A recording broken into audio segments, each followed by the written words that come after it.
الحمد لله علي الذات عظيم الصفات سميع السمات كبير الشان جليل القدر رفيع الذكر مطاع الأمر جلي البرهان فقيم الإثم عزيز العلم وسيع الحلم كثير الغفران جميل الثناء جزير العطاء مجيب الدعاء أميم الإحسان سريع الحساب شديد العقاب عليم العذاب عزيز السلطان ونشهد أن لا إله إلا الله وحده لا شريك له في الخلق والأمر ونشهد أن سيدنا ومولانا محمدا عبده ورسوله المبعوث إلى الأسود والأحمر والمنعوت بشرح الصدر ورفع الذكر وصلى الله تعالى عليه وعلى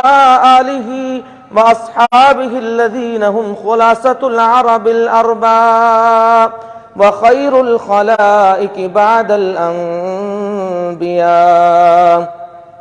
أما بعد فيا أيها الناس وحدوا الله فإن التوحيد رأس الطاعات واتقوا الله فإن التقوى ملاك الحسنات وعليكم بالسنة فإن السنة تهدي إلى الإطاعة ومن أطاع الله ورسوله فقد رشد واهتدى وإياكم والبدع فإن البدعة تهدي إلى المعصية ومن يعص الله ورسوله فقد ضل وغوى وعليكم بالصدق فإن الصدق ينجي والكذب يهلك وعليكم بالإحسان فإن الله يحب المحسنين أعوذ بالله من الشيطان الرجيم وقال ربكم ادعوني أستجب لكم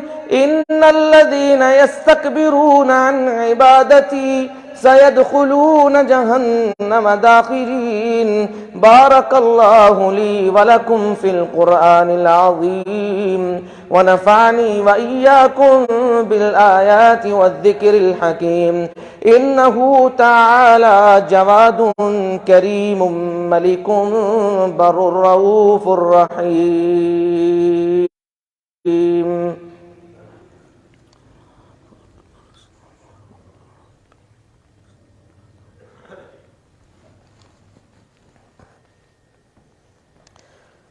الحمد لله نحمده ونستعينه ونستغفره ونؤمن به ونتوكل عليه ونعوذ بالله من شرور أنفسنا ومن سيئات أعمالنا من يهد الله فلا مضل له ومن يضلل فلا هادي له ونشهد أن لا إله إلا الله وحده لا شريك له ونشهد أن سيدنا ومولانا محمدا عبده ورسوله أما بعد فأعوذ بالله من الشيطان الرجيم بسم الله الرحمن الرحيم يا أيها الناس اعبدوا ربكم الذي خلقكم والذين من قبلكم لعلكم تتقون الذي جعل لكم الأرض فراشا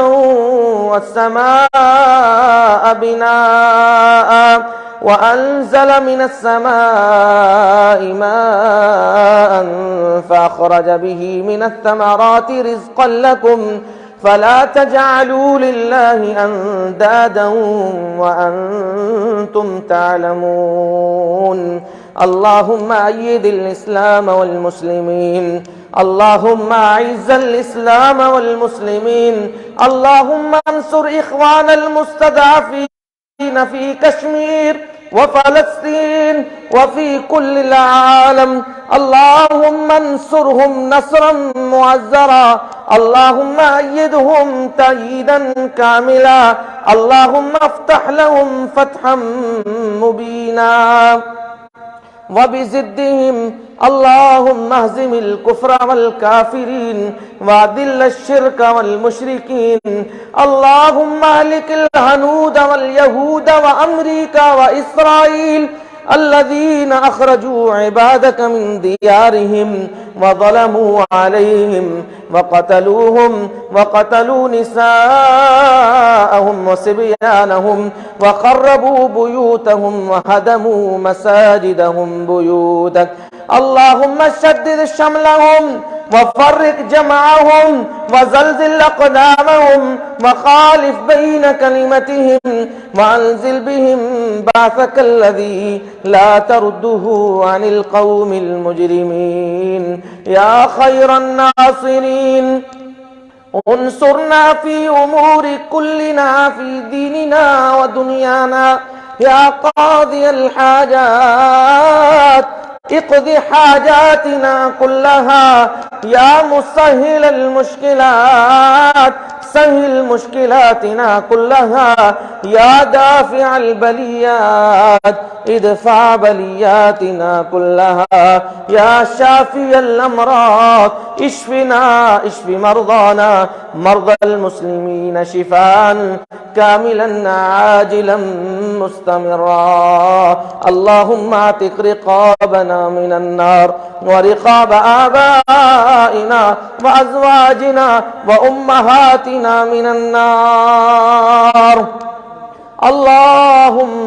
اللهم إنا نعوذ بك من عذاب جهنم ونعوذ بك من عذاب القبر ونعوذ بك من فتنة المسيح الدجال ونعوذ بك من فتنة المحيا وممات. لا إله إلا أنت سبحانك ما عبدناك حق عبادتك ولا شكرناك حق شكرك ولا قدرناك حق قدرك. لا إله إلا أنت سبحانك إنا كنا من الظالمين. اللهم طهر أعمالنا من الرياء وقلوبنا من النفاق وألسنتنا من الكذب وأعيننا من الخيانة. إنك تعلم خائنة الأعين وما تخفي الصدور. اللهم اغفر لنا ولوالدينا ولأساتذتنا ولآبائنا ولأمهاتنا مغفرة